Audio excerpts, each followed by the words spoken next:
Hello everyone, welcome to Lukmaan IAS. Today we are going to have the Hindu newspaper analysis dated 13th of December 2023. In today's newspaper analysis, we are going to cover the most important articles from the newspaper. Along with this, we are going to cover a important topic from the mapping section. All right. So let us quickly see the list of articles that we are going to cover in today's newspaper analysis. So these are the list of articles that we will be covering in today's newspaper analysis. All right. So let us understand the first topic for the day. All right. So this is a mapping topic that we are going to discuss in today's newspaper analysis. So this is the first topic that we are going to discuss. It is, name of the topic is Mercosur. All right. So Mercosur, what is the meaning of this Mercosur? Mercosur means Southern Common Market.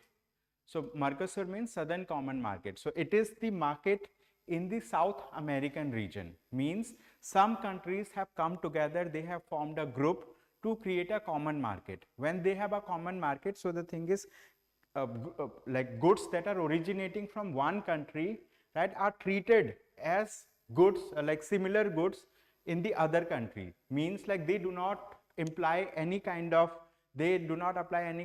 import duties over there.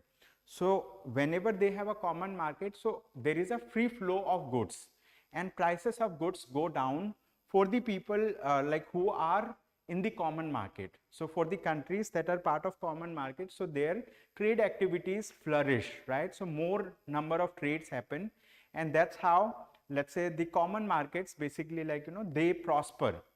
So when we talk about Mercosur, which literally means Southern Common Market, so in Southern Common Market, there are few countries who are the full members of the Southern Common Market, and there are some countries that are part of associated member, that are considered to be associated member.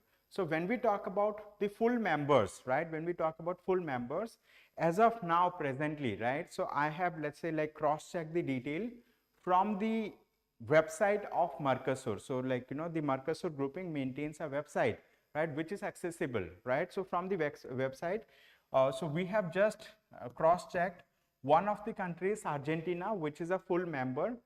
The second country is Uruguay, right? It is Uruguay. It is also a full member. The third country is Paraguay, right? It is also a full member. And fourth country is Brazil. Okay, Brazil is the fourth country. So Argentina, Uruguay, Paraguay, and Brazil, they are the four countries that are full members of Southern Common Market. Now, how about Venezuela? When we talk about Venezuela, so Venezuela was earlier a full member, but the thing is, its membership has been suspended since 2016. Okay, so its membership is in suspended state, right? It is in suspended state. That's the thing. Okay, it was a full member, but it is, for the time being, it has been suspended since 2016.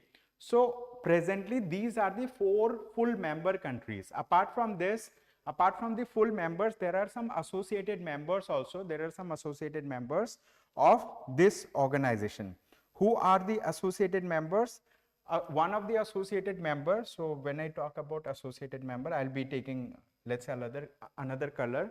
One of the associated member is Bolivia. Okay, where is Bolivia? This is Bolivia. Okay, so this is a Bolivia. It's an associated member, although it may not be visible little bit, so I'll use maybe blue color for your understanding. Bolivia is another associated member. Then Chile is another associated member. This is, let's say, Chile is the second associated member. Okay, Bolivia is the first associated member and Chile is the second associated member. Then it has Colombia, Ecuador. Okay, Colombia, so this is Ecuador. This is Colombia. Colombia number third associated member, Ecuador fourth associated member, right? And Guyana, Peru, Suriname. Okay, Guyana, this is Guyana. This is fifth. Peru, Peru is over here, right? Peru sixth. Then we have Suriname as seventh. So they are associated members. As we discussed in the beginning, the Venezuela was a full member. Venezuela was a full member, but Venezuela was, let's say, it is now in a suspended state. right? It is now in a suspended state for some time till the issues are resolved in Venezuela. Okay, presently 4 full members, 1 suspended member. So what is the importance of common market? Common market makes the goods cheaper, right, in each other's countries, and they make it, let's say, like, trade friendly. So these countries negotiate among themselves to make the goods to be, let's say, trade friendly, and it is, let's say, for the benefit of the people of these countries. Okay, this is the thing.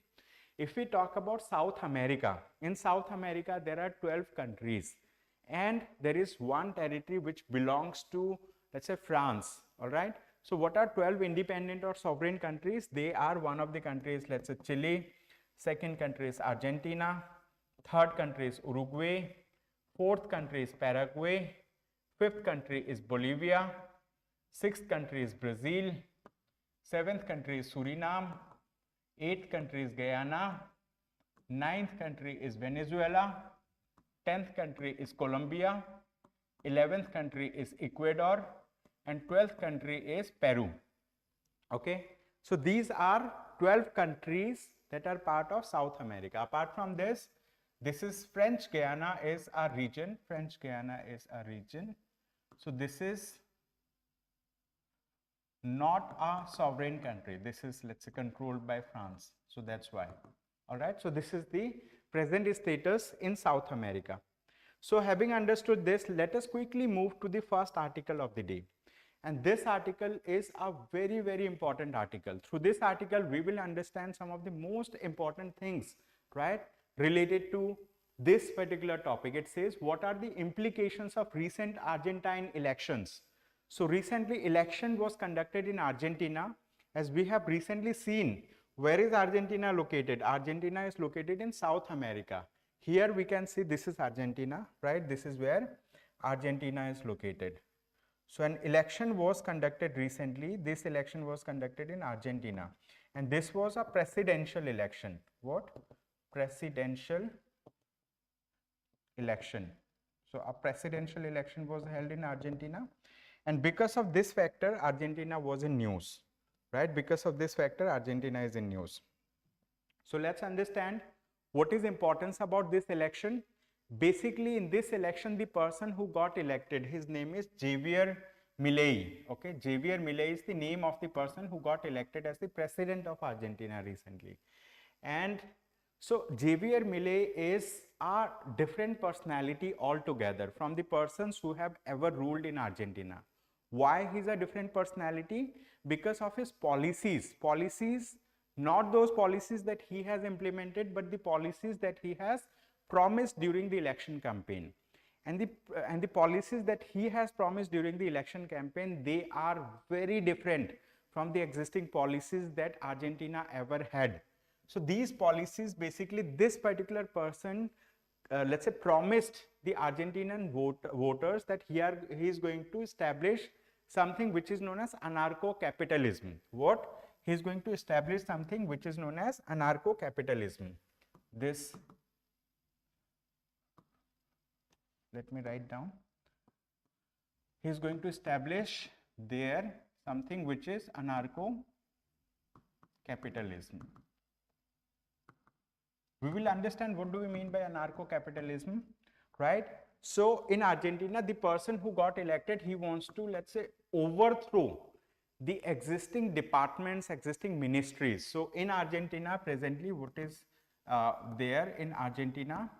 There are 18 ministries as of now. Okay, they have how many? 18 ministries in Argentina. And he said that he is going to do away with 10 such ministries. Okay, he is going to do away with 10 such ministries. This is one thing. Apart from this, he has promised that he is going to overthrow. What he is going to do? He is going to overthrow many institutions from Argentina. Okay, so this election assumes importance because previously those people who have ruled in Argentina, they were those people who followed Peronism. What is Peronism? Peronism means, like, an ideal in a society which is, let's say, an ideal in a society which is driven by justice, right? Which is driven by justice, and which is driven by, let's say, social welfare. But this particular person who got elected in Argentina, he says like he's going to overthrow this. He's going to bring, let's say, a capitalist oriented society. I mean, a society which is controlled by private property, which is controlled by capitalist class in this society, right? So on 10th of December, he became the president, and he is a far right libertarian. Far right libertarian. What do we mean by far right libertarian? Those people who believe that a state, right? A state means like, the country, right? Their government, they do not function well. They are not able to deliver proper justice, and the institutions of the state are not properly functional. So that's why this particular person wants to overthrow them. Okay, and Javier Milei, he is a self-proclaimed anarcho-capitalist. So anarcho-capitalists are those people who believe in economic policies, right, that are driven by private interests. So he says like, we are going to overthrow the government institutions. We are going to create private properties. Private players will be given rights, and they will be able to run the institution, various institutions, important institutions that were earlier run by the state, that were earlier run by the government. Okay, so he has said, let's say, he has proposed many things. As of now, what is happening in Argentina?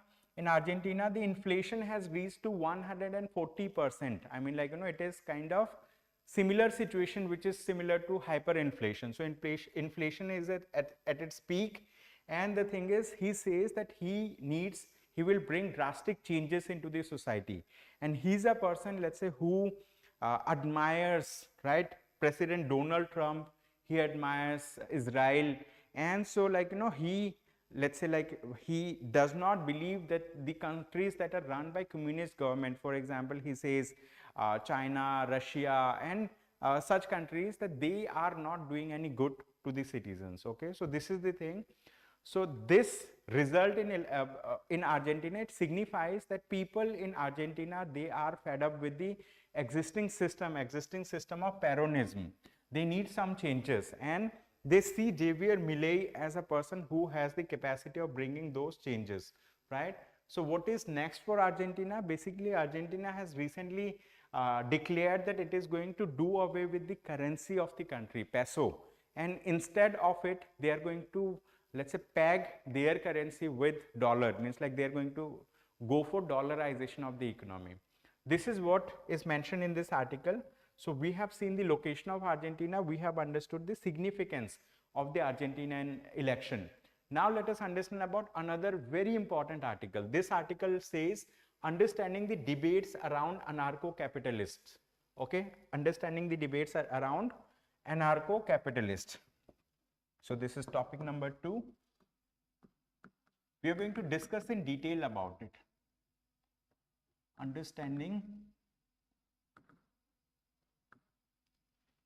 the debates around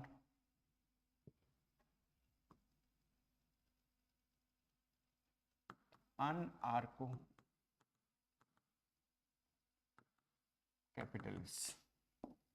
So let's understand about this. What do we mean by anarcho-capitalist?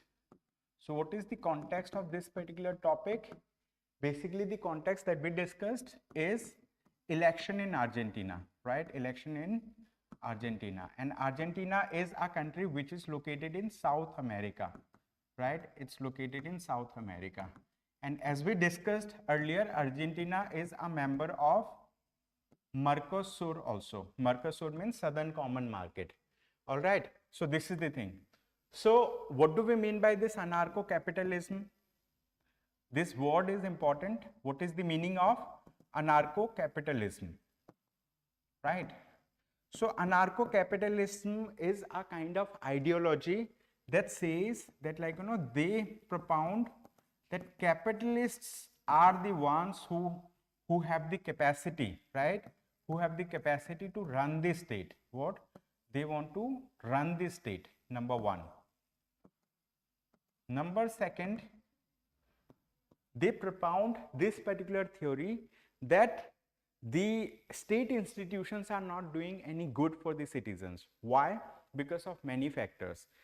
In a state which is which is run by welfareist measure, everybody is paying tax, but many people do not get the services from the government the way that they should be getting, and it is, let's say, it is driven by, the state is driven by a lot of corruption activities also. So he says that anarcho-capitalists believe in overthrowing the state and bringing, let's say, private property, means like they want to give more right to private property, more right to private property, means like they want to give private property as more right, and he does not believe, they are totally opposed to the ideas, right, through which China is being run, through which, let's say, Russia is being run.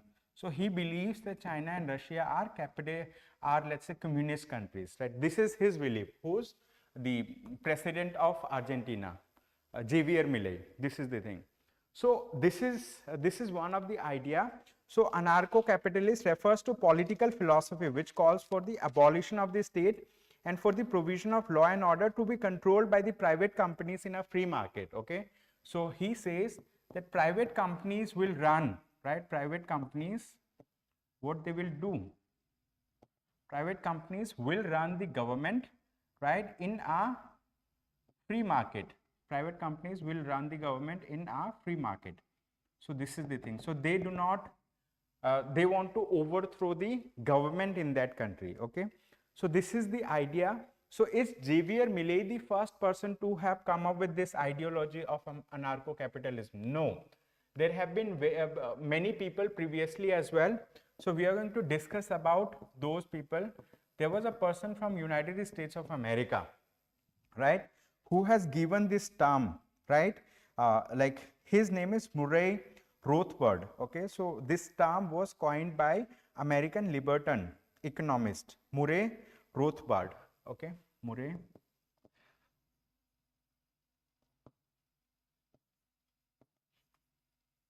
Rothbard. Okay, so he is an American libertarian capitalist, libertarian,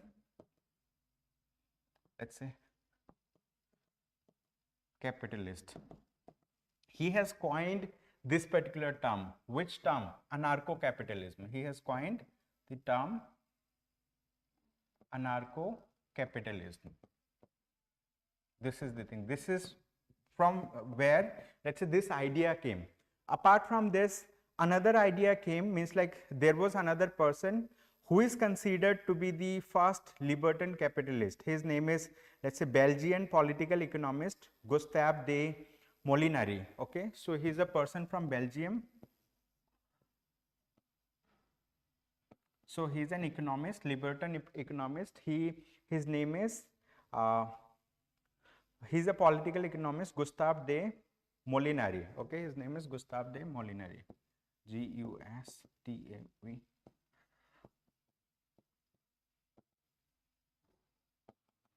So he has come up with this idea, like he is considered to be the first anarcho-capitalist. And now this particular person, his name is Javier Milei. Okay, Argentinian president, right? Argentinian president. His name is Javier Milei. So he is also a self-propounded anarcho-capitalist, right? He wants to do away with the thing. Now there is a question, I mean, like there can be a question answer session related to anarcho-capitalist, right? What? Anarcho-capitalist society versus, okay, anarcho-capitalist society versus, let's say, democracy. Democracy, or maybe democracy is another thing. Other systems of economy, okay, versus other systems of economy where state control, right? State is controlled by state machinery, right? State controlled economic system. So anarcho-capitalists believe that private companies, right? Private companies or private companies can provide all these services that are being provided by the government. Okay. So government provides the services. For example, if we talk about the police, if we talk about law and justice, they are providing these services, but they are not efficient. And private companies will provide these services in a free market economy, and they will strive to become the best, right? What they are going to do, they will strive to become the best, and they will provide best services at cheaper cost. And this is going to bring, let's say, much more transparency, much more cost effectiveness, and people will get access to justice. Apart from this, let's say, like, there are many other regions also for which, like, he believes that anarcho capitalism, right? Anarcho capitalism is something which is going to foster a better society in future as compared to state controlled things. All right. So with this, let us now move to another article. This article is really, really good. It is from the point of view of, let's say, intellectual property rights. So it says patent exclusions. Madras High Court shows the way. We are going to discuss about this topic quickly. Topic number 3.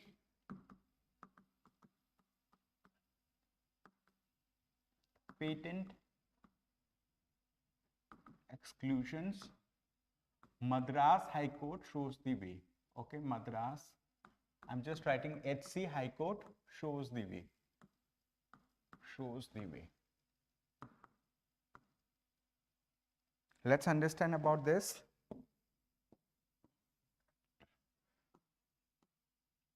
Let's understand the context. So basically in this article we are going to discuss about intellectual property rights. What? Intellectual property rights.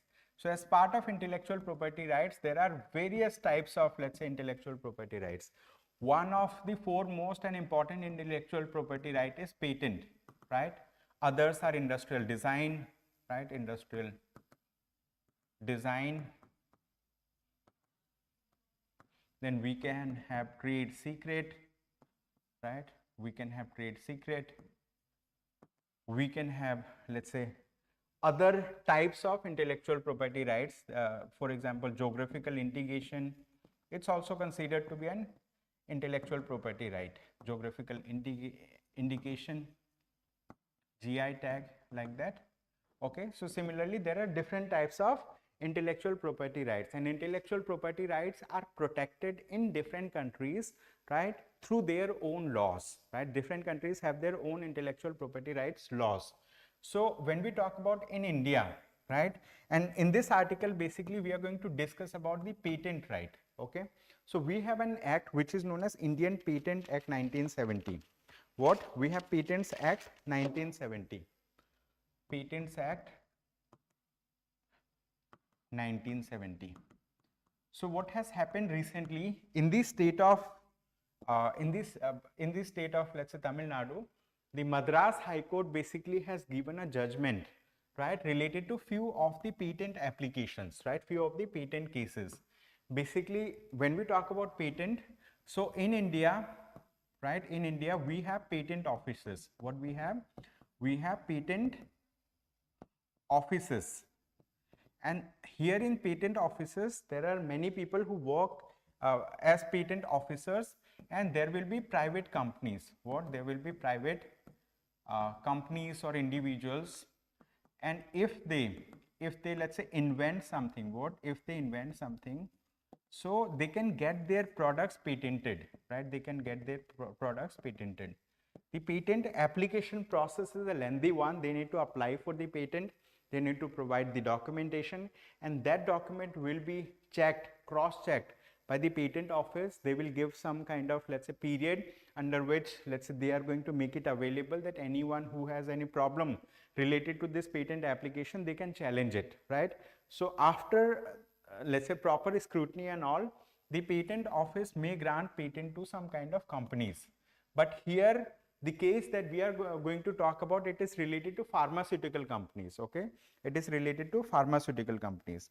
So one of the we are going to discuss about two cases quickly. One of the case, this is case 1, where a private company has challenged the Indian Patent Office basically because they did not allow patenting of certain kind of thing. So what is the name of the case? It is let's say it is known as Novozymes versus Assistant Controller of Patents. Novozymes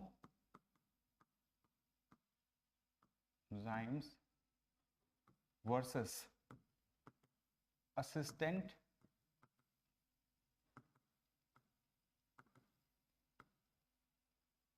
Controller of Patents and Designs. Okay, Assistant Controller of Patent and Designs. So this is one of the case in which the Madras High Court has given its judgment. Then there is another case also. We are going to discuss about these cases one by one. There is another case. I'm going to write down these cases because like that will help you to understand this thing. It is Hong Kong and Shanghai University versus Assistant Controller of Patent. Okay, Hong Kong and Shanghai University. Okay, Hong Kong and Shanghai University versus Assistant Controller of Patents, like that. I'm just writing ACP, Assistant Controller of Patents. Okay, it's not police, like that. So these are the two cases. What happened in the first case, right? It relates to section 3E, which excludes from the protection of those compositions that amount to a mere aggregation of their components. The courts held that section 3E does not exclude from the scope of protection aggregates that are already known. This is therefore means that if any of the ingredients independently satisfy the requirements of the grant of a patent, irrespective of its inclusion in a composition under section, it would be patent eligible. So let us understand about this. So this particular case is related to section, one of the section of the Patent Act that we discussed. It is section 3E, right? Section 3E of Patent Act, Act 1970. So what has happened? What this section says that let's say there are ingredients to a product. There can be different ingredients for making a product, right? There can be different ingredients. So for example, someone can aggregate these ingredients to make a compact product, This product can be patented. However, if this product is patented, it does not mean that the individual items cannot be patented. So individual, let's say, ingredients can also be patented. They are patent eligible. What? They are patent eligible. This is the thing. So they are patent eligible. Means individual ingredients are patent eligible as well as the aggregates can be patent eligible. But just mere, let's say, mere aggregating the thing will not make it, let's say, automatically patent eligible. So this is what the section 3E says, right? It excludes from protection those compositions that are mere aggregation of their components. So those things that are mere aggregation of the components, the individual components that are patent eligible, if you just aggregate, for example, there is a company that has built a particular component, it got patented. There is another company that has built another component, it got patented. And if you are a third company, if you have, let's say, brought them together, it will not be patent eligible. So the mere aggregates, right, are not patent eligible. Okay, they are not patent eligible. This is, in this case, the Madras High Court has ruled this particular thing, okay, that it is not mere aggregation of the components are not patent eligible. However, the individual components are patent eligible. This is one of the section that was dealt. And if we talk about this second case, Hong Kong and Shanghai University versus Assistant Controller of Patents, which relates to section 3I. In this case, we are going to discuss about another section, which is section 3I of the Patents Act, right? Which act? Of the Patents Act 1970. The section 3I of the Patents Act 1970. So what does this say? This provision in a nutshell excludes from the scope of protection inventions which consist of any process for the medicinal, surgical, curative, prophylactic, diagnostic, therapeutic and other treatment of human beings or animals to render them disease free or to enhance their economic productivity. It simply means here like the judgment sheds considerable light on the kind of diagnosis that are excluded by this filter. So basically, this particular section, which is section 3I, it provides some kind of filter. What it does, it provides some kind of filter for patenting of the things, For example, the Madras High Court, what it has given, Madras High Court has recently said that, let's say there is a pregnant woman. There can be persons, let's say, who can touch the stomach from outside, and that person can say, this lady is pregnant. Although this is a diagnosis, but the thing is, this diagnosis does not include any pathological connection with the thing. So the thing is, this diagnosis will not include any patentability of the diagnostic process. So Madras High Court has said that there can be pathological things, right, related to this to get anything patented, right, to get anything patented. So this section actually provides filter that what things cannot get patented. Basically, filter related to what? Medical diagnosis of diseases. Okay. However, this is just a filter. It does not say that all kind of diagnoses are not patentable. They are definitely patentable. But the thing is, there will be some filter, like which diagnosis types will be patentable, which will not be patentable. So the Madras High Court has said it in clear terms that there is a need of bright line rules. What Madras High Court said? Madras High Court has said that there is a need of bright line rules. What do we mean by bright line rules?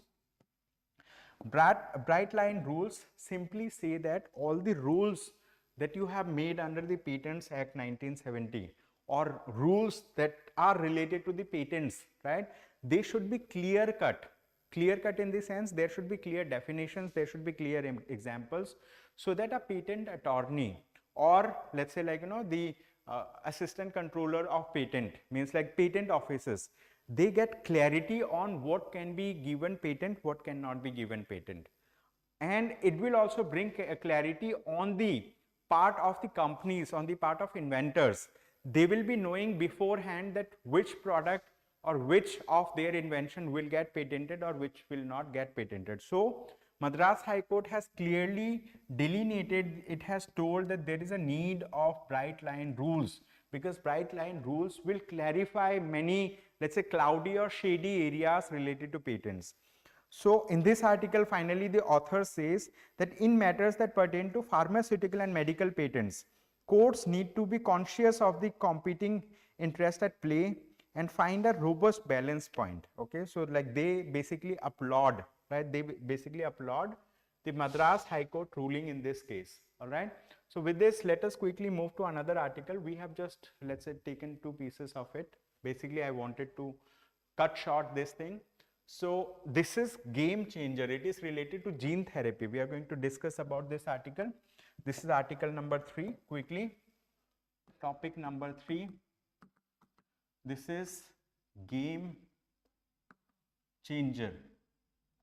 Name of the article is game changer. In this article, what we are going to understand, we are going to understand about 2 recently approved gene therapies. Okay, we are going to discuss about gene therapies.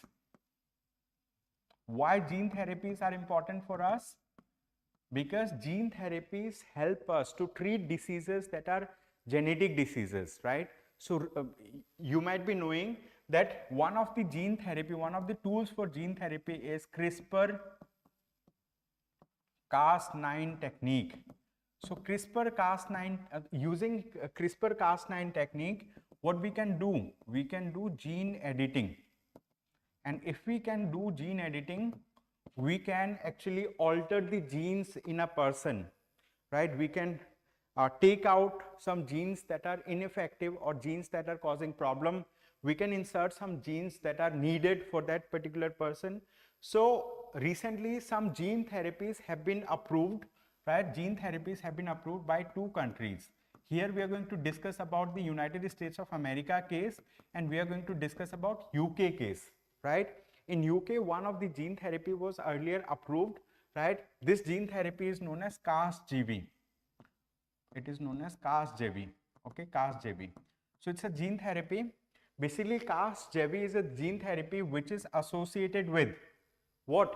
It is associated with sickle cell anemia. It is sickle cell anemia. So this Cas-JV will be effective against sickle cell anemia.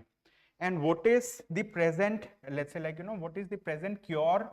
Presently, what we are doing related to sickle cell anemia? Presently, we are following bone marrow transplant. What? We are following bone marrow transplant. And this bone marrow transplant actually helps in curing the sickle cell anemia. I will discuss about what do we mean by sickle cell anemia. It is a genetic disease that leads to, let's say, like, changing the shape of the hemoglobin in blood. Okay, so this is a kind of, it can be called as blood cancer, right? Blood cancer. So shape of, right, shape of blood cells change, shape of blood cells, right, cells change because of sickle cell anemia. So as we all know that red blood cells are roughly spherical in nature, and because of they are roughly spherical in nature, and because of sickle cell anemia, the shape of cell becomes like this, sickle shaped. Okay, they become, let's say, sickle shape and all. So their hemoglobin carrying capacity, hemoglobin carrying capacity reduces. Sickle cell anemia is a kind of genetic disease, right, that affects a person. So what UK government has done, they have approved a technique which is known as Cas-JV. They have approved a technique which is known as Cas-JV. Recently, the United States of America has also approved two different kind of therapies, right? It has, USA has approved two different kind of therapies, and one of the, like, FDA has approved one thing is Cas-JV, and it has also approved, right, the Lyfgenia. It has approved number one Cas-JV that we discussed earlier. It has also approved Lyfgenia. Like, both these are effective against sickle cell anemia. Okay, sickle cell anemia, as we discussed earlier. So this is the thing. So that's why the authors over here say that, like, these gene therapies that have been recently approved, they are game changer, because earlier, if you have sickle cell anemia, if you have problem with the, let's say, like, hemoglobin in your blood, right, if the blood shape changes, hemoglobin carrying capacity changes, so the thing is, you need to go for bone marrow transplant. In that case, you need to identify a person whose bone marrow matches with your bone marrow genetically, so that you can go for transplant. And whether that person is willing to give you the bone marrow, like, so that, like, you can get cured, that's also a difficulty. So in bone marrow transplant, generally you require another person to give to donate the bone marrows to you, right, which can be done for altruistic purpose by a close member of your family. But the thing is, in case of Cas-JV or Lyfgenia, you do not need bone marrow replacement, right?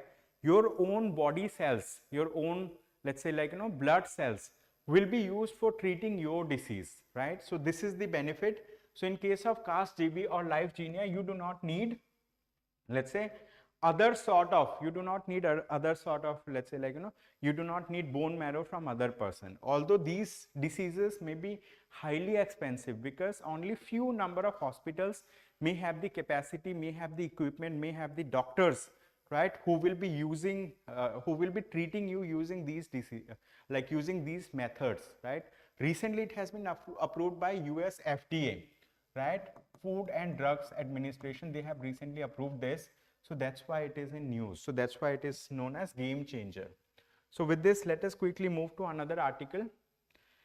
Here again, I have taken two copies, right? So here, welcome direction. So we are going to understand about this topic quickly. This is another article. It says, welcome direction. What is this? Basically, as we know that the Supreme Court of India has recently delivered a judgment, right? It has delivered a judgment, and it has delivered a judgment related to Article 370 of the Constitution. Article 370 of the Constitution. And they have, let's say, the Supreme Court of India has approved the abrogation of Article 370. Okay, it has approved the abrogation of Article 370 of the Constitution. So, but the thing is, the Supreme Court of India has held that the Union Territory of Jammu and Kashmir, which was erstwhile a state, so its statehood must be what? Its statehood must be replaced. Its statehood must be brought back, right? Statehood must be brought back.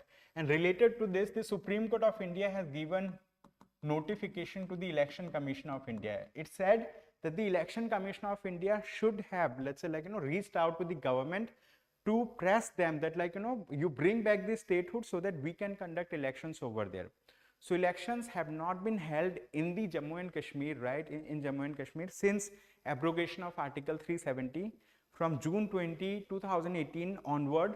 Let's say, no election has been no election has happened because of dissolution of the Legislative Assembly, State Legislative Assembly, and they have enacted governor's rule.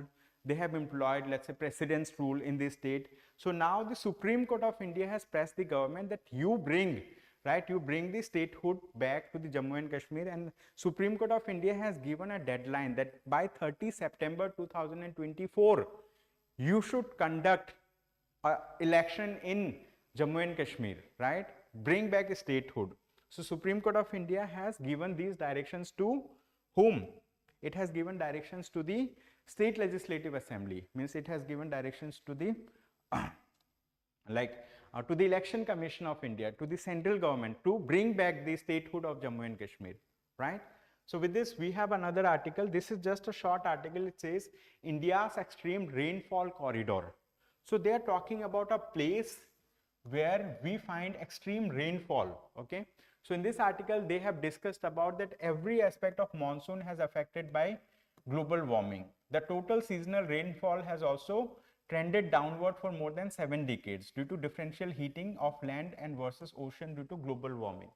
So the thing is, the alteration in monsoon that we can see, it is because of global warming, right? Because of global warming, the monsoons are altering time and again. And since monsoons are altering, so it is leading to, let's say, different kind of rainfall patterns in different regions of the world.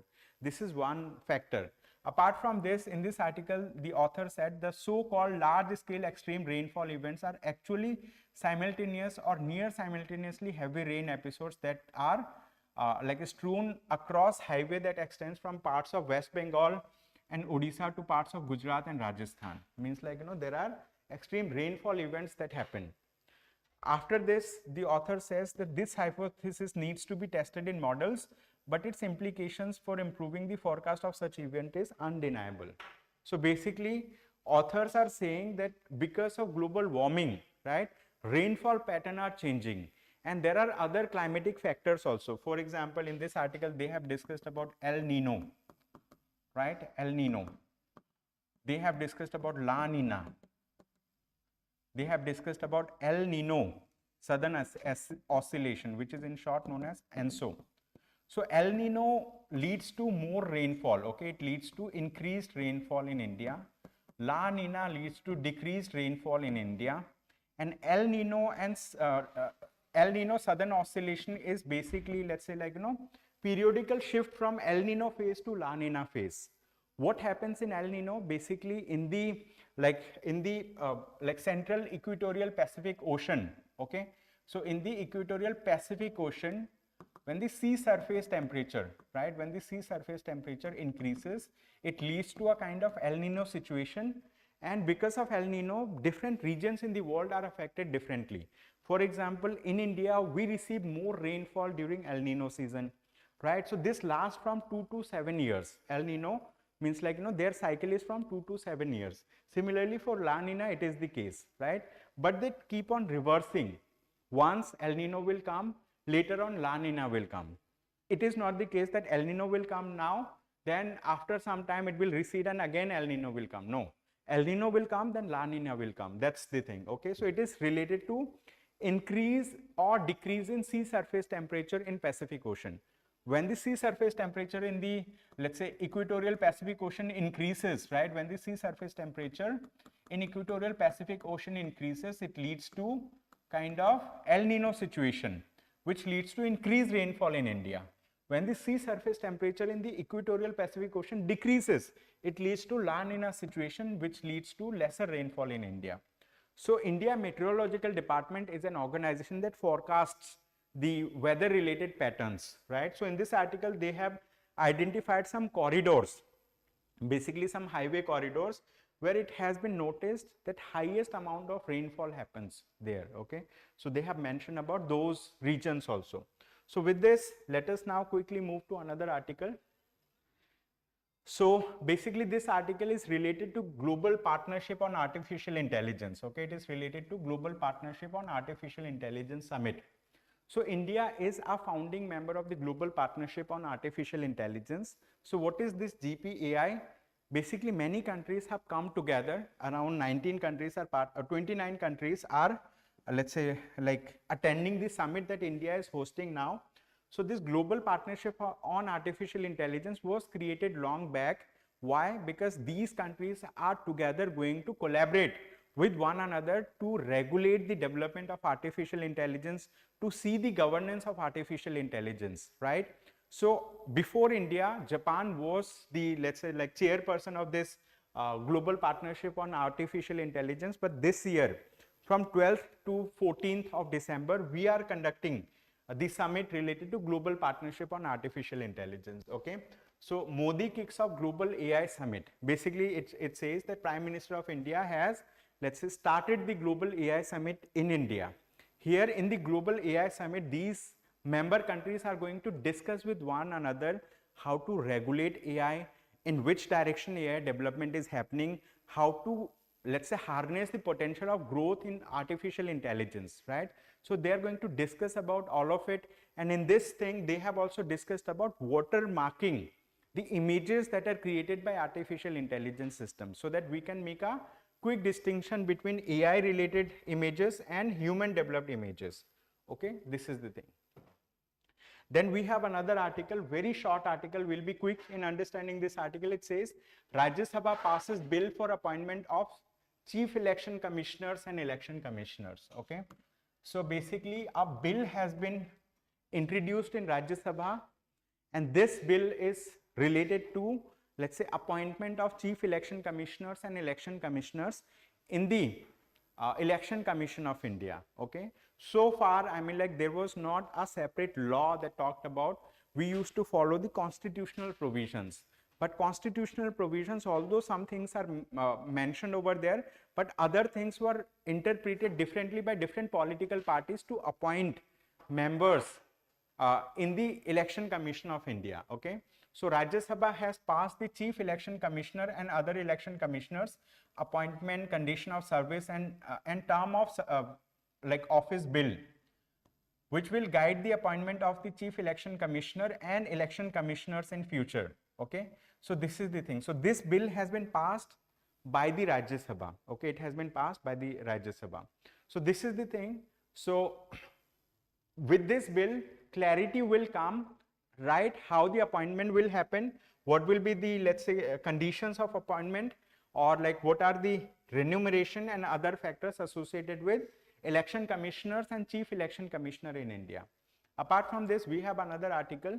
It says Shah introduces redrafted criminal bills in the Lok Sabha. So basically, the government of India has earlier introduced 3 bills. One of the bill is known as Bharatiya Nyaya Sanhita, other is known as Bharatiya Nagrik Suraksha Sanhita, third is known as Bharatiya Sakshya. The Bharatiya Nyaya Sanhita is going to replace, right, the Bharatiya Nyaya Sanhita basically. So we are going to discuss about these 3 criminal bills. Number 1 is known as Bharatiya Nyaya Sanhita. I'm writing in short. It is going to replace, right, the Indian Penal Code, IPC, that is in existence, that is functioning. Apart from this, the government of India has introduced Bharatiya Nagrik Suraksha Sanhita. This is going to replace the Code of Criminal Procedure. In short, it is known as CRPC. It's going to replace that. Then third is known as Bharatiya Sakshya, which is going to replace Indian Evidence Act. What? It is going to replace Indian Evidence Act. So when it was initially introduced in the parliament earlier, there were lot of opposition by opposition party members. They said that these bill lack, let's say, like, there should be proper scrutiny before passing these bills. Okay, there should be proper scrutiny. So now the Parliamentary Standing Committee, it was looking into this particular bill, and after looking, basically redrafted criminal law bills, which are Bharatiya Nyaya Sanhita, Bharatiya Nagrik Suraksha Sanhita, Bharatiya Sakshya. They have been again introduced in the parliament. So the redrafted criminal bills have been introduced in the Lok Sabha by the Home Minister of India. Okay, so like Mr. Amit Shah. Okay, he has introduced this. So they have let's say corrected the grammatical mistakes. They have, let's say, like, tried to include the suggestions that were received from different like political parties in this regard, and also you can read this to understand this. So that's all for the day from my side today. Thank you so much everyone for attending today's session. I hope you have a good day ahead. Thank you.